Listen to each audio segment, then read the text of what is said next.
Mesdames, Messieurs les journalistes, bonjour. Bonjour à nos auditeurs qui nous suivent sur Guira FM 93.3 et spécialement les auditeurs de Guira FM à Bria. Nous avons l'honneur d'accueillir ce matin le préfet de la Haute-Koto, M. Thierry Évariste Bingi Ninji, qui a accepté d'être avec nous, avec le chef de bureau de la MINUSCA à Bria, Imtiaz Hussain, qui vont vous parler du partenariat entre les deux institutions, des efforts qui sont menés pour la paix dans la zone. Nous commençons, comme d'habitude, par quelques images qui ont marqué la semaine ou qui vont marquer l'agenda de la MINUSCA avec, sur cette image, l'arrivée de la nouvelle représentante spéciale adjointe du secrétaire général Lisbeth Sculiti.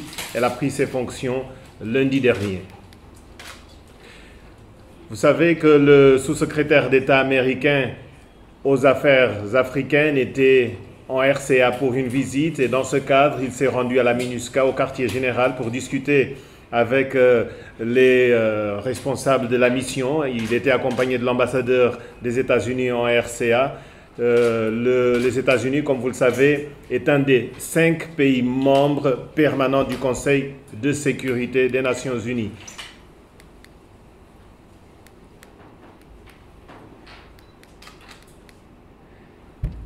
Comme je le disais, aujourd'hui nous parlerons de Bria avec les efforts menés de manière quotidienne, de manière hebdomadaire par les deux invités que nous avons en face, le préfet de la Haute-Koto et le chef de bureau, ici par exemple sur l'axe Irabanda qui sera au centre de sa communication.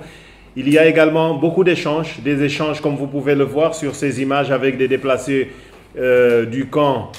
Des déplacés qui sont venus voir la MINUSCA pour discuter sur la sécurité, sur le processus de paix. Il y a également des échanges avec les femmes sur leur contribution à la paix dans la Haute-Koto. La sensibilisation fait partie des missions de la MINUSCA. Il y a beaucoup de sensibilisation, des sensibilisations sur le mandat, comme on peut le voir sur l'une des images sur cette présentation, des échanges également sur la protection des civils et sur les droits de l'homme. Nous parlerons également de la situation à Birao et dans la Vakaga d'une manière générale. Sur ces images, quelques casques bleus qui prennent position devant un camp de déplacés qui a été la cible d'attaque en début de semaine, en fin de semaine dernière. Il y a également des patrouilles conjointes MINUSCA-FSI au PK5, là une patrouille nocturne qui a eu lieu ces derniers jours. Le collègue de la police pourra donner des détails si vous posez des questions. Ces patrouilles sont marquées par des échanges avec les populations. Quelques statistiques sur les patrouilles conduites par la force, des patrouilles à Bangui, dans l'ouest, dans le centre et dans l'est de la RCA. Également, nous parlerons des statistiques des violations et abus des droits de l'homme et du droit international humanitaire entre le 15 et le 21 janvier.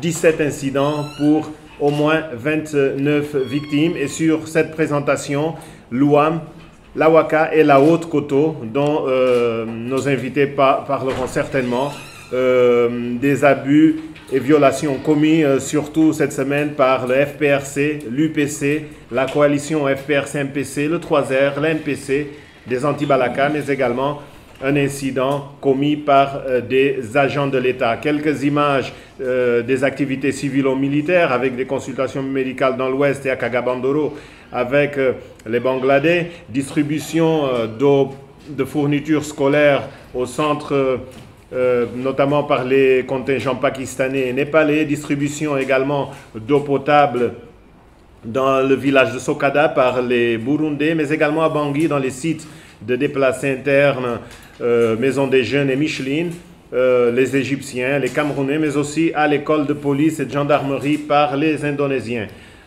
Et pour finir, quelques images de la campagne Culture de la paix qui se poursuit dans le sud-ouest de la RCA menée par le département de communication. Nous commençons comme d'habitude par le rapport du siège La MINUSCA et les partenaires internationaux de la RCA réunis au sein du G5 se félicitent de la rencontre hier à Bangui entre le chef de l'État Faustin Archange Touadéra et l'ex-président François Bozizé et espèrent qu'elle contribuera à l'apaisement et au renforcement du processus de paix dans le pays.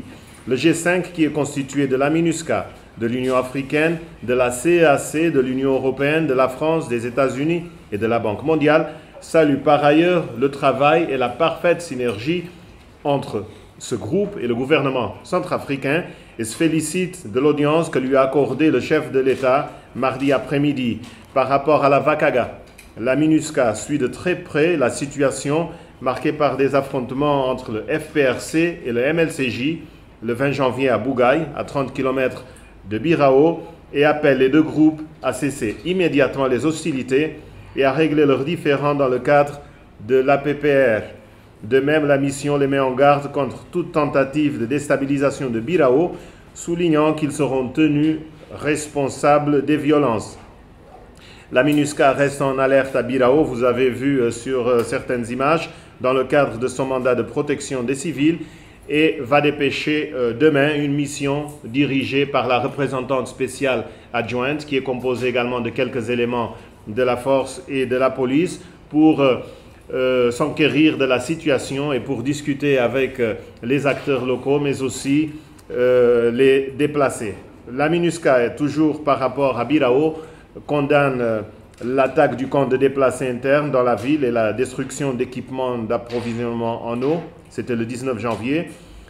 Les casques bleus de la mission La Force sont immédiatement intervenus pour protéger les déplacés qui vivent, évitant ainsi un drame. La MINUSCA condamne également les discours de haine et d'ethnicisme en cours dans la ville et invite le sultan maire de Birao à être le sultan de tous les citoyens de la ville et d'œuvrer pour la paix et la réconciliation. En ce qui concerne l'accord de paix, la MINUSCA condamne et met en garde l'UPC pour ses violations répétées de l'accord et exige de ce groupe armé le retour à ses positions d'avant la signature du dit accord le 6 février 2019. La mission exige également qu'il cesse les attaques contre les FACA déployées dans certaines localités ainsi que les arrestations arbitraires comme celle d'un député à Bokolobo le 19 janvier.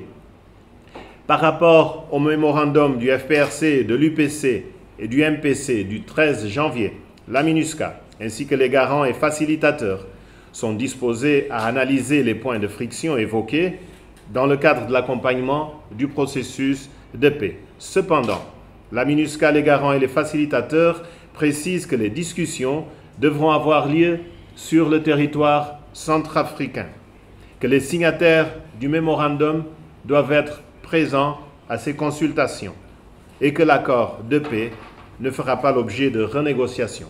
La MINUSCA exige également la cessation des hostilités et les affrontements entre groupes armés qui constituent une violation de l'APPR.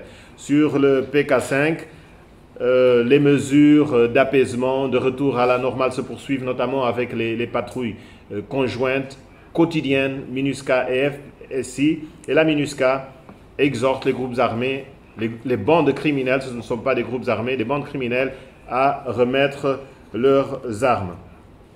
La MINUSCA, vous avez vu tout à l'heure la photo, a le plaisir d'annoncer l'arrivée à Bangui de Mme Lisbeth Kuliti, la nouvelle représentante spéciale adjointe du secrétaire général en République centrafricaine. Elle remplace M. Kenneth Gluck qui a cessé ses fonctions il y a quelques mois. Mme Kuliti apporte avec elle plus de 25 ans d'expérience à des postes de direction en Afrique, aux Amériques et dans le Pacifique.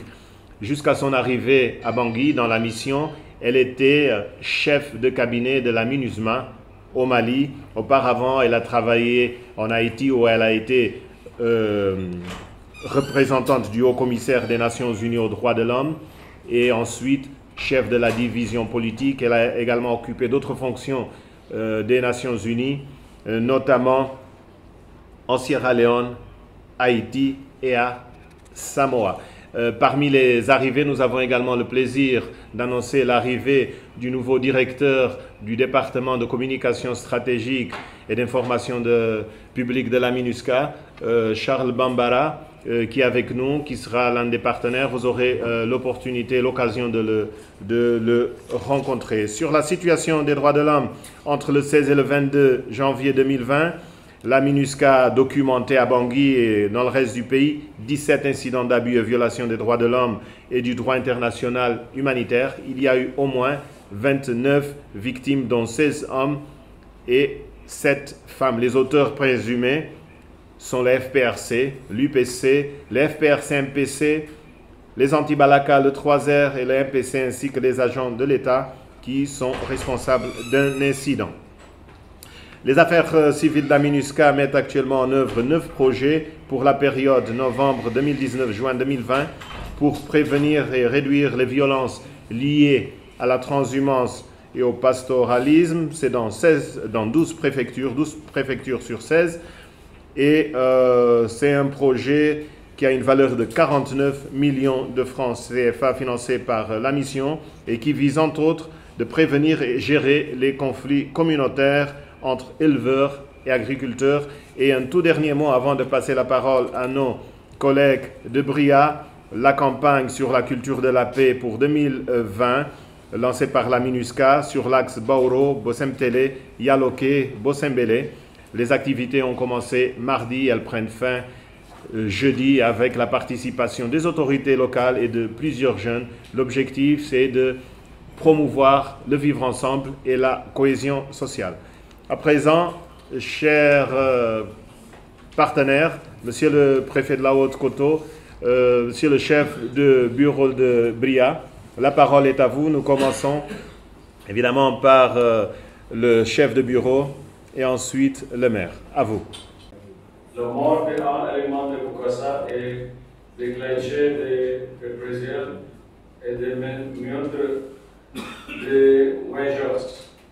La deuxième phase de la crise a commencé le 16 janvier lorsque le dénommé BC, porte-parole de Bokassa, aurait appelé le commandant régional de FPRC d'Abou Chaïsen et tout en accusant le FPRC de préparer une attaque sur les ex-Rwanda qui menacent des embusques et des attaques les FPRC. Jusqu'à 11 janvier, les efforts parrainés par les préfets, la MINUSCA et les autres acteurs locaux pour un retour à la normale ne vient pas être couronné de succès, principalement à raison des demandes de Bokassa pour la suppression des points de contrôle de silica sur la Pendé et la liberté de circulation pour lui et la population sur l'Est de Rwanda. Les hostilités entre les éléments de la silica et de Bokassa à partir du 25 novembre ont entraîné le retour de la communauté rwandaise, la Pendé à la brousse. Peu de meurtres en signal de part et de autres. Des informations faisant état d'exécution de civils et de détention de personnes par chaque groupe ont été requises.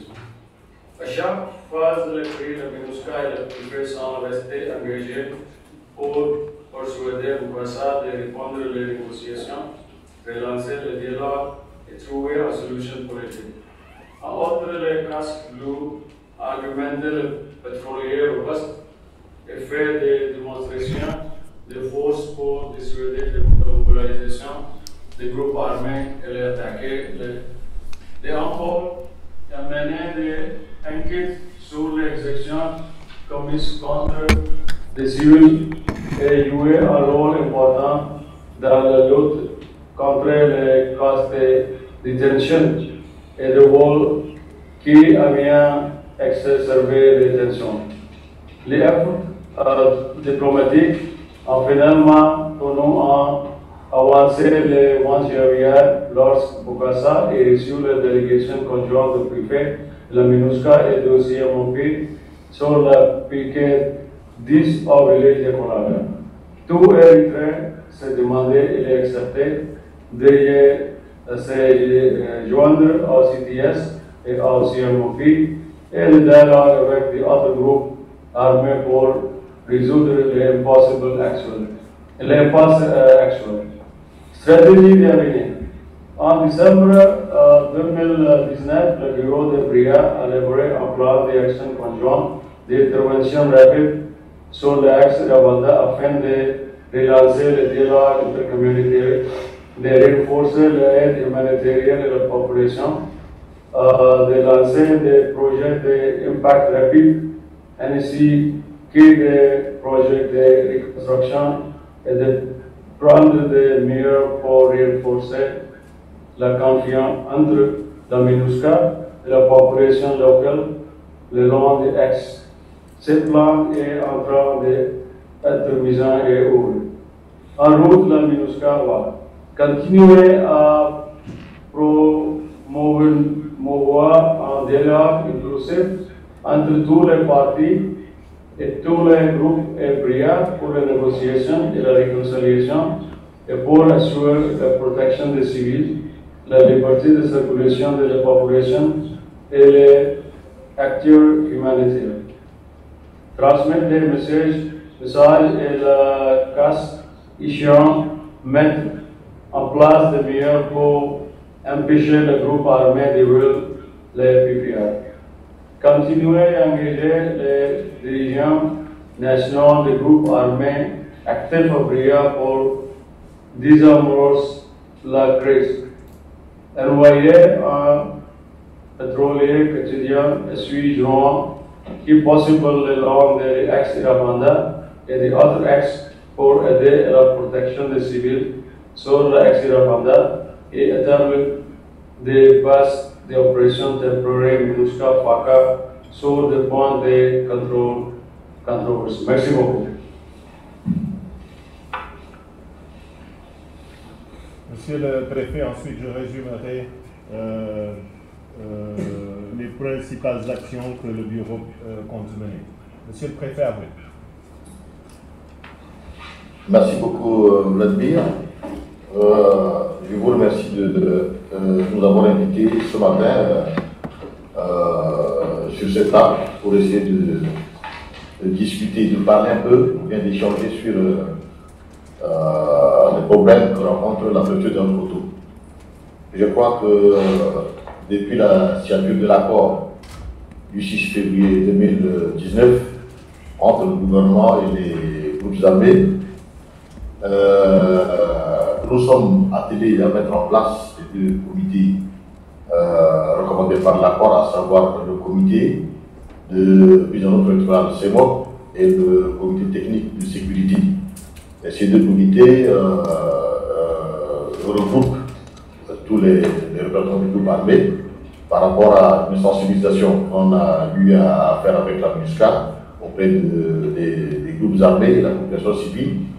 Et donc, avant que ces deux comités ne puissent être mis en place, les groupes armés eux-mêmes ont signé une mesure de confiance à la mairie pour dire que tout le monde, puisque leurs représentants ont signé l'accord, ils vont donc s'adhérer à cela.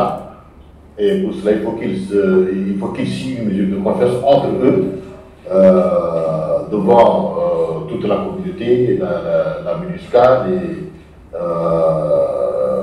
la population civile à la mairie pour leur dire qu'à partir d'aujourd'hui, ils ne veulent plus recourir aux armes. S'il y a des problèmes, ils vont se mettre autour d'une table en présence du représentant du gouvernement et de la MINUSCA pour essayer de résoudre les différends. Voilà, c'est comme ça qu'on a eu à fonctionner depuis un certain temps, c'est-à-dire depuis la signature de l'accord. Et jusqu'au mois de novembre, là où un petit problème s'est posé entre les Baraka et une faction de FSI dirigée par Djamoud. Et donc, les anti-Baraka ont accusé ce chef de groupe qu'ils auraient tué un de leurs et puis ils ont inhumé le corps. Donc, ils réclament qu'on puisse mettre à leur disposition ce corps, ou bien ils vont déclencher une hostilité. Ils m'ont appelé, je crois que c'était, si je ne me trompe pas, c'était le 25 novembre. Donc ils m'ont appelé une nuit pour me dire que voilà, ils réclament le corps de l'un de leurs qui a été tué par l'équipe de Djabout. Et je leur ai dit que comme ils m'ont déjà parlé de cela, il faut qu'ils se tranquillisent. Je vais appeler Djabout, je vais mener des enquêtes avec la MINUSCA pour que si effectivement ils ont tué quelqu'un, c'est déjà un crime, c'est condamnable. Donc on va aviser cela. Et si ce n'est pas le cas, on verra comment on va régler le problème. Malheureusement, il y a une incompréhension. Donc cette nuit-là, ces éléments ont mené une attaque, une offensive sur l'équipe de Djabout. Et c'est là où les choses ont commencé. Donc il y a eu échange cette nuit-là et le lendemain, l'échange a continué sur l'axe de Banda parce que c'est là où sont basés les anti-Baraka. Donc ils ont continué l'attaque sur une barrière gardée par les eaux et forêts à 3 km de la ville de Bria. Et c'est là où les autres factions sénégalaises se sont soulevées pour dire que ils sont en train de s'approcher de la ville, c'est dangereux. Et ils ont repliqué pour déloger les anti-Baraka de leur base de PD. Ils ont occupé cette barrière. Et c'est en ce moment-là que le coordonnateur des anti-Baraka, Bokassa, s'est retiré avec tous ces éléments vers PK29, axe de Irabanda, là où ils étaient avant la signature de l'accord. Donc ils se sont retirés là-bas et il y a eu vraiment blocage, il n'y a pas de circulation. Les ONG ne circulent pas là-bas pour aider la population. La MINUSCA aussi ne peut pas aller là-bas pour les patrouilles.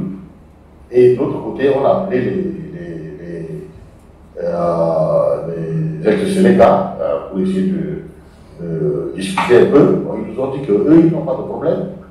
Ils se sont rendus compte que Baraka est en train de chercher à s'approcher de la ville pour les attaquer. C'est pourquoi ils ont aussi riposté pour prendre le contrôle de la barrière.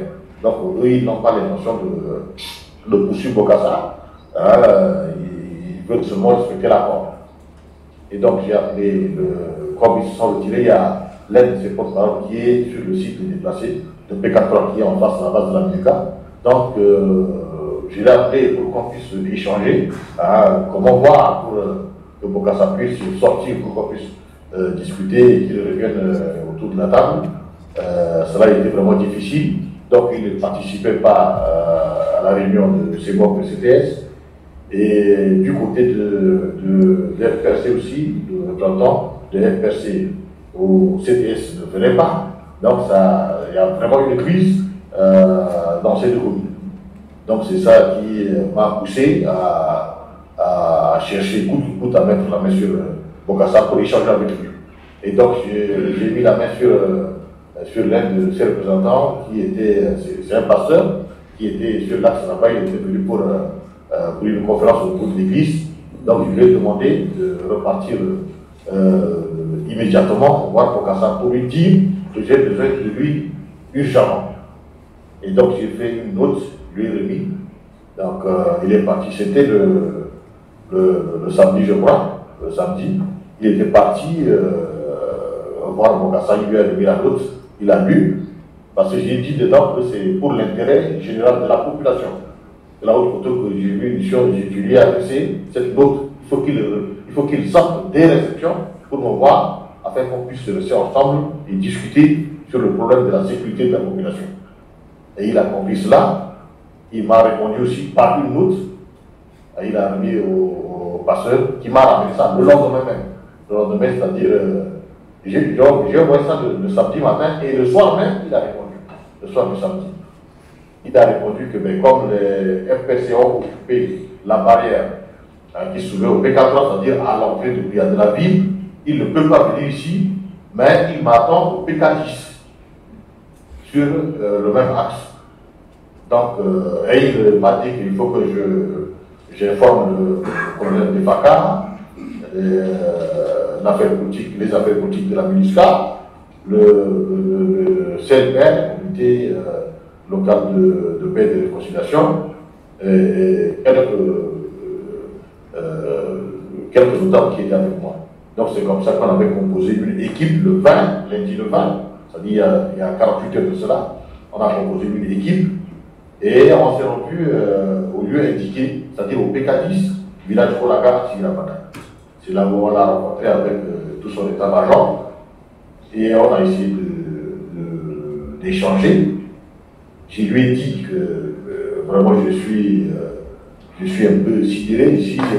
Lui, il a opté pour la paix et qu'à un certain moment, il était avec nous dans les réunions en CDS et en CEMOC.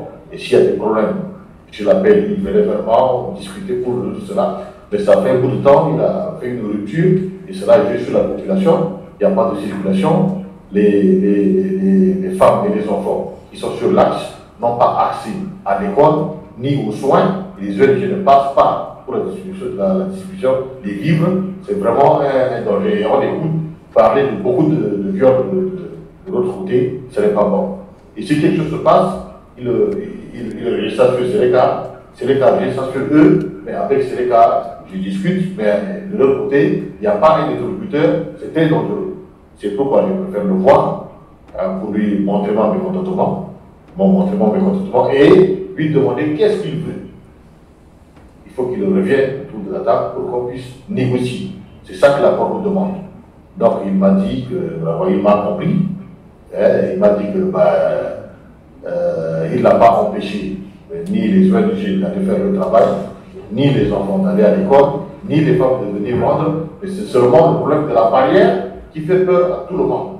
Parce que la barrière est tenue par les Sénégal et les gens qui sont là-bas ne voudront pas venir ici pour leur marché. Et donc on s'est entendu avec la MINUSCA pour que la barrière soit tenue par une équipe mixte composée de quelques éléments de FACA et de la MINUSCA pour rassurer la population, pour donner confiance à la population, venir vers la ville et mener nos activités. Et donc, lui-même, il nous a dit qu'il est prêt, s'il y a une négociation, si je voudrais bien l'inviter, je pourrais le faire. Donc, il est prêt à venir vers moi. Et donc, je suis venu, j'ai dit qu'il y a 48 heures cela. Donc, je suis en train de voir avec les autres groupes, c'est-à-dire les Sénégal qui sont en ville ici, les ex-Sénégal, si on peut le dire, qui sont en ville ici, et la société civile, pour qu'on puisse faire appel à Bokassa, qui le revient vers nous. Parce que sa position, qui est là-bas sur l'axe, c'est une position dangereuse, il faut qu'il revienne vers nous, et puis s'il y a quelque chose, on doit se mettre ensemble pour débattre et trouver une solution. Et que ces éléments qu'il a retirés dans le comité technique de sécurité et le comité de maison électorale, il faut qu'ils nous remettent ces éléments-là pour qu'on puisse continuer à tenir nos réunions de ces deux comités. Donc c'est ce que j'ai eu à dire à Bokassa, il m'a compris, et j'espère que avec l'appui de la MINUSCA et des autres partenaires, nous allons parvenir à un résultat positif. Voilà ce que je peux vous dire brièvement sur la situation qui prévaut pour le moment à Brienne. Merci beaucoup, monsieur le préfet. Le collègue, le chef du bureau de Bria, dans son intervention, avait justement parlé de tous ces événements, surtout deux phases, en novembre et en janvier. Les mesures qui sont menées par la MINUSCA en coordination avec le préfet et qui ont permis justement à cette avancée le 20 janvier lorsque Bokassa a accepté de participer aux communautés, au CEMOP et au CTS. Ce sont ces mécanismes de l'accord de paix. Et parallèlement à cela, la MINUSCA a mis en place un plan d'action qui prévoit une série de mesures, notamment pour relancer le dialogue sur l'axe Irabanda et mener des patrouilles quotidiennes aussi loin que possible sur l'axe d'Irabanda, mais aussi sur d'autres axes pour protéger les populations. Et ce sont des patrouilles qui sont menées avec les FACA, avec y compris des bases temporaires. Donc, nous allons passer à présent, si vous le permettez, messieurs de Bria, aux questions des journalistes. Ils s'identifient et on passe tout de suite aux questions